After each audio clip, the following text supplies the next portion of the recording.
제10장. 율법은 장차 올 좋은 일의 그림자일 뿐이요 참 형상이 아니므로 해마다 늘 드리는 같은 제사로는 나아오는 자들을 언제나 온전하게 할 수 없느니라. 그렇지 아니하면 섬기는 자들이 단번에 정결하게 되어 다시 죄를 깨닫는 일이 없으리니 어찌 제사 드리는 일을 그치지 아니하였으리요. 그러나 이 제사들에는 해마다 죄를 기억하게 하는 것이 있나니 이는 황소와 염소의 피가 능히 죄를 없이 하지 못함이라. 그러므로 주께서 세상에 임하실 때에 이르시되 하나님이 제사와 예물을 원하지 아니하시고 오직 나를 위하여 한 몸을 예비하셨도다. 번제와 속죄제는 기뻐하지 아니하시나니 이에 내가 말하기를 하나님이여 보시옵소서. 두루마리 책에 나를 가리켜 기록된 것과 같이 하나님의 뜻을 행하러 왔나이다 하셨느니라. 위에 말씀하시기를 주께서는 제사와 예물과 번제와 속죄제는 원하지도 아니하고 기뻐하지도 아니하신다 하셨고 이는 다 율법을 따라 드리는 것이라. 그 후에 말씀하시기를 보시옵소서 내가 하나님의 뜻을 행하러 왔나이다 하셨으니 그 첫째 것을 폐하심은 둘째 것을 세우려 하심이라.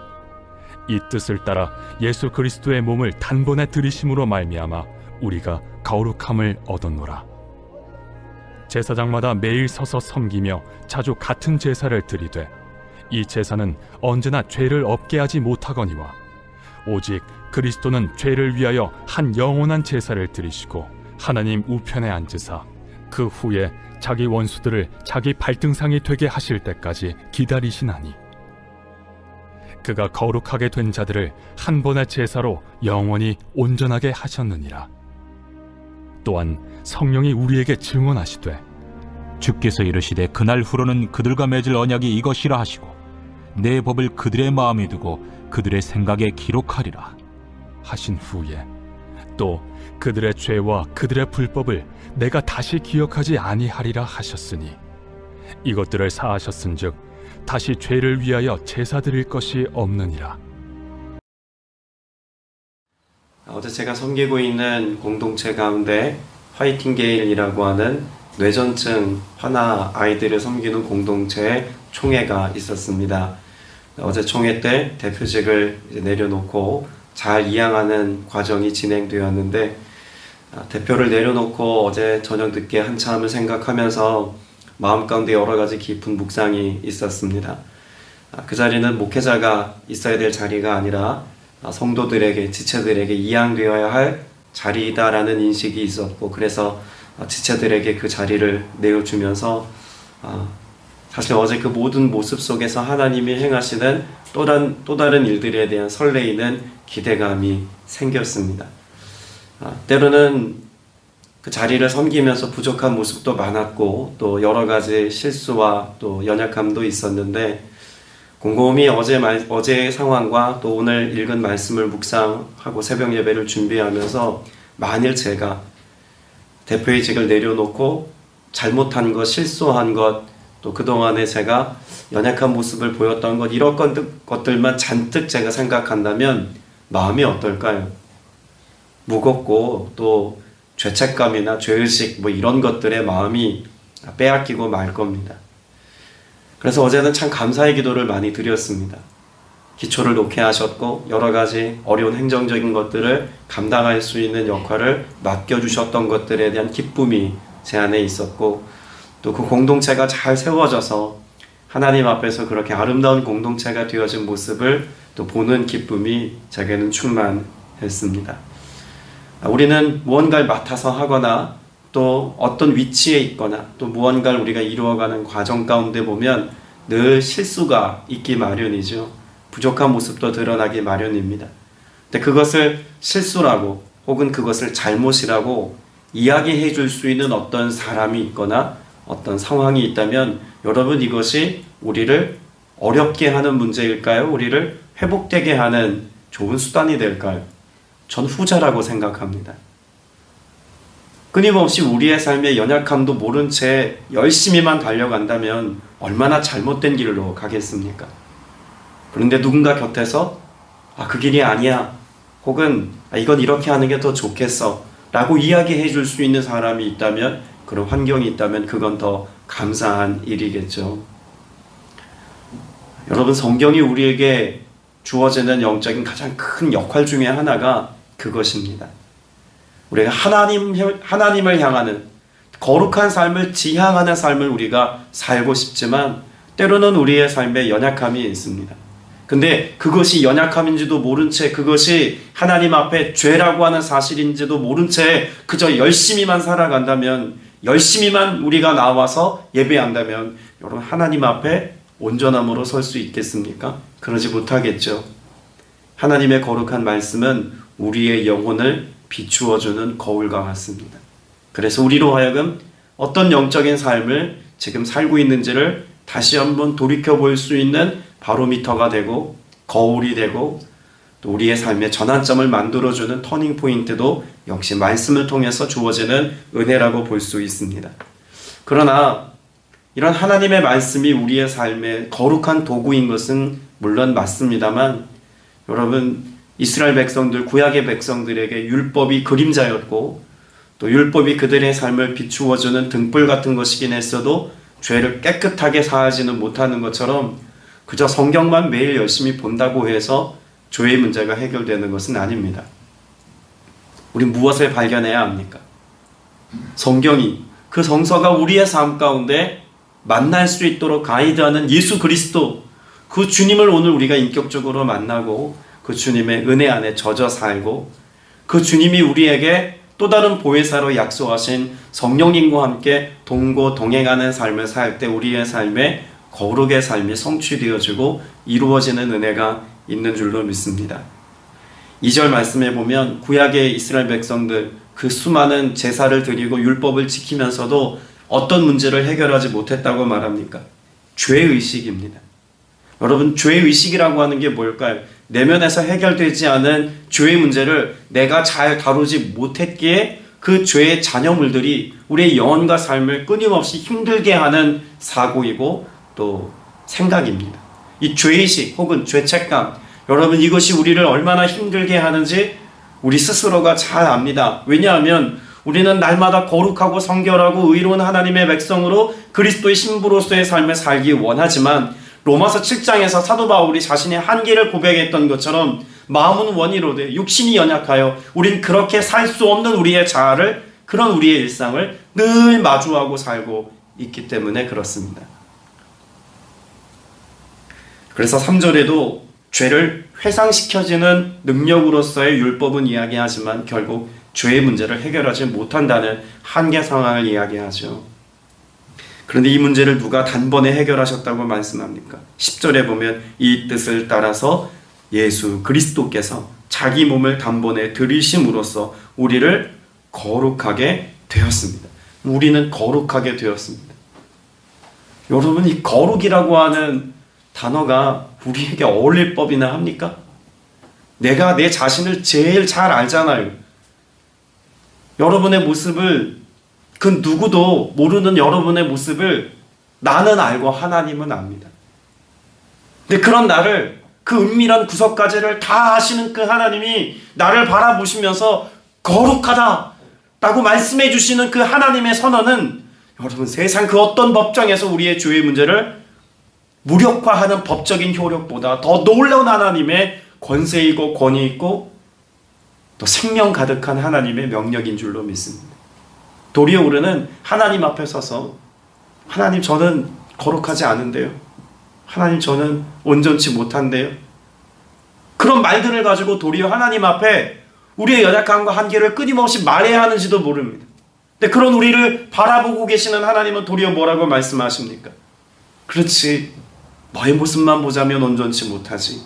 그러나 예수의 이름을 통하여서 예수가 흘린 그 보혈의 능력을 힘입어 나아왔으니 내가 너의 연약함과 모든 죄성을 보지 아니하고 정결케 된 너의 영혼과 삶을 내가 기쁘게 받아줄 거야 라고 말씀해 주시는 하나님의 음성을 우리는 들을 수 있다는 이야기입니다.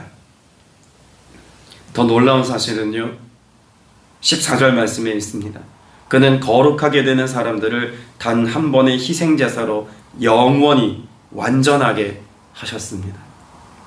영원히 완전하게 하실 수 있는 하나님이, 그렇게 하실 수 있는 하나님이 그렇게 하셨습니다. 내가 내 자신의 모습을 바라볼 때 연약하고 부족한 것뿐이어도 주님은 우리의 모습을 어떻게 보기를 원하십니까? 영원히 완전한 자로 여겨주시겠다는 것입니다. 이걸 하나님이 인정하시고 인준하시고 그렇게 되게 하셨으니 하나님이 하신 일에 관하여서 사람이 이것을 가지고 뭐라 말할 수 없다는 것을 분명히 성경은 우리에게 약속합니다. 그러면 우리를 왜 완전하게 하셨고 왜 온전하게 하셨을까요? 이미 히브리서 4장 16절에서 이것에 관하여 잘 언급했습니다. 그러므로 우리는 긍휼하심을 받고 때를 따라 돕는 은혜를 얻기 위하여 은혜의 보좌 앞에 담대히 나아갈 것이니라. 여러분이 히브리서 4장 16절 말씀은 여러분 꼭 기억하십시오. 우리가 하나님 앞에 나아가기까지 예수 그리스도를 통해서 누리는 세 가지 은총에 관하여 분명히 말씀합니다. 첫째는 긍휼하심을 받고입니다. 여러분 그 하나님의 긍휼을 행위로 받습니까? 아니면 우리의 성과로 지급받는 것일까요? 그렇지 않음을 우리는 압니다. 오직 믿음으로 얻는 긍휼입니다. 여러분 긍휼이 필요합니다. 왜 긍휼이 필요할까요? 우리는 끊임없이 하나님의 거룩함에 도달하고 성화의 삶을 살기를 소망하지만 그럴 수 없는 육체의 한계 가운데 살아갑니다. 끊임없이 머리로 거짓을 생각해내고 패역한 생각에 사로잡히기도 하고 거짓을 말하기도 하고 죄악된 것을 보기도 하고 하나님이 기뻐하시지 않는 마음을 마음속에 품고 살아가기도 하고 우리의 손으로 행하는 그 행위가 온전치 못할 때도 있고 육체의 정력 가운데 죄악된 행위를 가지고 하나님의 거룩함을 드러내지 못할 때도 있고 하나님이 기뻐하시지 않는 자리에 서기도 합니다. 우리의 삶의 모든 환경이 다 거룩하면 모르겠으나 세상이라고 하는 세속의 문제는 우리로 하여금 끊임없이 죄와 마주하게 합니다. 때문에 그 죄의 영향력을 덜어받으며 살 수밖에 없는 존재들이죠. 그러나 우리의 삶에 하나님의 긍휼하심이 있기 때문에 그런 연약함 혹은 죄에 노출된 삶임에도 불구하고 또다시 하나님 앞에 나와 예배하고 기도할 때 정케하시는, 회복시키시는 주님의 은혜가 있기에 소망이 있는 것입니다. 또 때를 따라 돕는 은혜를 얻게 하시겠다고 말씀합니다. 여러분 때를 따라 라고 하는 이 말씀은 우리와 함께 계시지 아니하면 절대로 이루어질 수 없는 은혜의 역사입니다. 때를 따라 돕는 은혜를 베푸시겠다는 것은 어떤 때, 어떤 상황, 어떤 형편에서도 주님은 우리와 함께 계시고 어떤 일에도 간섭하시고 역사하시겠다는 말씀 아닙니까? 여러분 이게 얼마나 놀라운 은혜입니까? 여러분 인생의 보디가드로 주님이 늘 우리와 함께 계시겠대요. 그 어떤 죄의 도전 앞에서 세속화의 문제 앞에서도 그 정결함과 깨끗함을 잃어버리지 아니하도록 오늘 성경에서 말씀하고 있는 그 거룩의 삶, 영원히 완전하게 하신 은혜의 삶을 유지할 수 있도록 그렇게 주님은 우리를 위해서 역사하시고 함께 하시겠다는 것입니다. 그리고 무엇보다도 은혜의 보좌 앞에 담대히 나아가게 하시겠다고 말씀합니다. 오늘 12절 말씀에도 하나님 오른쪽에 앉으셨다는 표현 우리 며칠 전에 보았죠? 보좌에 앉으셨다는 것은 주님이 뭐 하시겠다는 것입니까?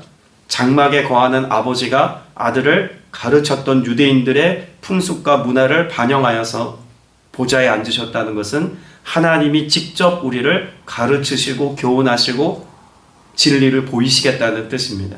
그러니까 우리가 하나님의 거룩한 보좌 앞에 나아가게 하셨다는 것, 그것은 주님이 우리의 삶에 해답을 가르쳐 주시고 영원에 이르는 답을 제시하시고 거룩의 삶을 살아갈 수 있는 해법을 우리에게 주시겠다는 말씀입니다.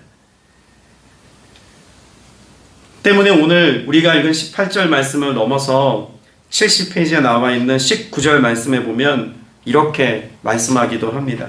19절도 읽어볼까요? 그러므로 형제자매 여러분 우리는 예수의 피를 힘입어 담대하게 지성소에 들어가게 되었습니다. 여러분 지성소는 누구만 들어갑니까? 구약의 백성들에게 있어 지성소는 1년에 한 번 그것도 대제사장만 들어갑니다. 아무나 들어갈 수 없었고 대제사장조차도 거기 들어가는 것이 두려웠습니다. 그래서 희생의 제사를 드리고 그 피를 바르고 뿌리고 얼마나 많은 영적인 행위들을 하고 나서야 두렵고 떨리는 마음으로 그 휘장을 지나서 지성소 안으로 들어갑니까? 성소와 지성소를 가로막고 있는 휘장을 걷어제치고 그 안으로 들어가는 대제사장의 모습은 두렵고 떨리는 마음이었을 겁니다. 그런데요, 이제는 예수의 행하신 그 놀라운 구원의 역사, 우리를 위하여 단번에 들이신 십자가 대속의 은혜로 우리가 하나님의 임재 가운데 얼마든지 언제든지 나아갈 수 있는 길을 여셨다고 말씀합니다. 그래서 우리가 오늘 이곳에 모인 것 아닙니까? 여러분, 하나님의 지성소 안으로 들어가기까지 하나님은 허용하지 않으셨던 그런 길이기도 합니다. 얼마나 많은 제사와 예법을 거쳐야만 하나님의 임재를 조금 볼 수 있습니까? 그것도 대제사장만. 근데 우리에게는 그 은혜가 열렸습니다.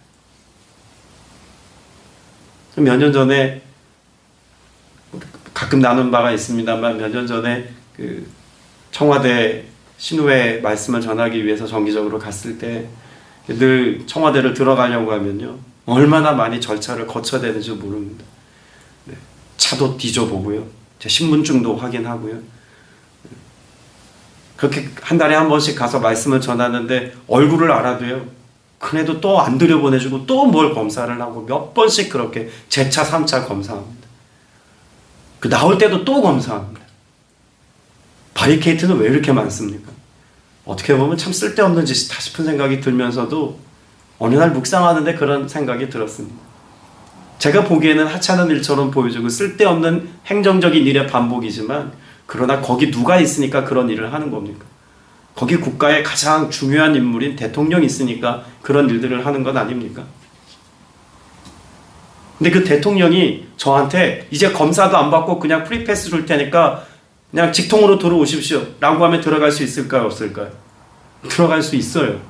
한 번 그래 봤습니다. 그냥 검사도 안 하고 빨리 들어와야 되니까 빨리 들어오라 그래가지고 빨리 들어가서 뭔가 해야 하는 어떤 상황 가운데 그 비서실장님 백으로 들어가서 그렇게 뭔가 빠르게 하고서 빠르게 나왔는데, 야, 이 프리패스 참 좋은 거구나. 그런데 하나님 앞에 설 때요, 하나님이 우리의 삶에 프리패스로 뭘 허락하셨습니까? 예수 그리스도의 보혈입니다. 우리가 누구의 이름으로 기도합니까? 예수 그리스도의 이름으로 기도합니다. 예수 그리스도의 보혈의 공로에 의지해서 기도합니다. 여러분, 그 기도가 하나님 앞에 상달되는 기도인 걸 여러분이 확신하십니까? 왜 예수 그리스도께서 우리를 위하여 보혈을 흘려주셨고, 왜 예수 그리스도께서 우리를 그 지성소 안으로 초청하셔서 우리를 만나주시겠다고 말씀하시고, 왜 우리의 삶 가운데 도무지 우리의 힘으로 감당할 수 없고 될 수 없는 이 일들을 이루시기까지 주님께서 희생의 제사를 다 치루어 놓으셨을까요? 얼마든지 언제든지 어떤 상황에서도 주님과 함께 연합된 삶을 살아갈 수 있는 길을 가로막지 않기 위해서 주님이 다 이루어 놓으셨습니다. 13절 말씀에 보면, 그리고서 그는 그의 원수들이 그의 발 아래 굴복할 때까지 기다리고 계십니다라고 말씀하고 있지 않습니까?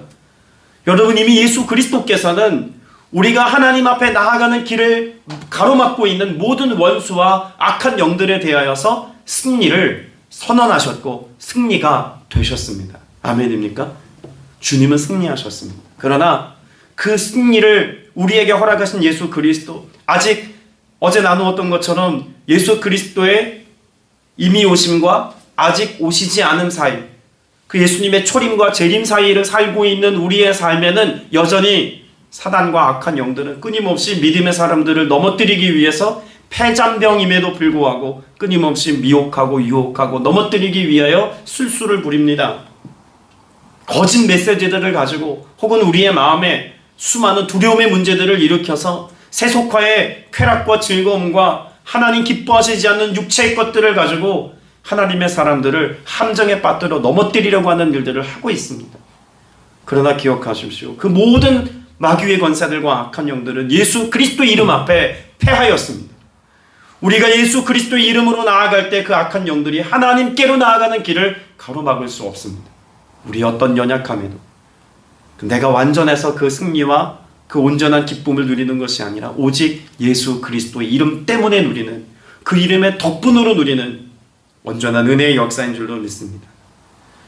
히브리서 7장에서 이미 선언하지 않았습니까? 히브리서 7장 22절에 이와 같이 예수는 더 좋은 언약의 보증이 되셨느니라. 그 언약에 무엇이 되셨다고요? 보증이 되셨다고요. 여러분을 누가 보증 서십니까? 예수님이 여러분의 보증자가 되십니다. 우리가 무언가 잘못하고 끊임없이 인생의 파산 선고가 난 것 같이 그렇게 우리의 삶에 책임져야 할 것들이 감당 안 되는 그런 자임에도 불구하고 예수님이 우리를 보증 서 주기를 멈추지 아니하십니다. 언제까지요? 다시 오실 때까지요. 주님이 우리에게 보증이 되시겠대요. 여러분, 이스라엘 백성들이 그 언약의 보증을 하기 위해서 요구되었던 것이 있습니다. 창세기로부터 하나님은 끊임없이 그 백성들과 언약하셨죠? 그 언약하실 때마다 요구하셨던 것이 있습니다. 뭐일까요? 피입니다. 피의 언약입니다. 생명을 다루는 문제였고 구원을 다루는 문제였기 때문에 언약의 상황에서는 항상 피가 전제됩니다. 그래서 이스라엘 백성들에게 할례를 행할 때도 이와 같이 말하지 않습니까? 창세기 17장 11절에 너희는 포피를 베어라. 이것이 너희와 나 사이의 언약의 표징이니라. 포피를 벨 때 피가 납니다. 아픔이 있습니다. 그런데 그것을 왜 요구하셨을까요? 이것이 피의 제사인 것을 알게 하시기 위하여 그렇게 하신 것입니다.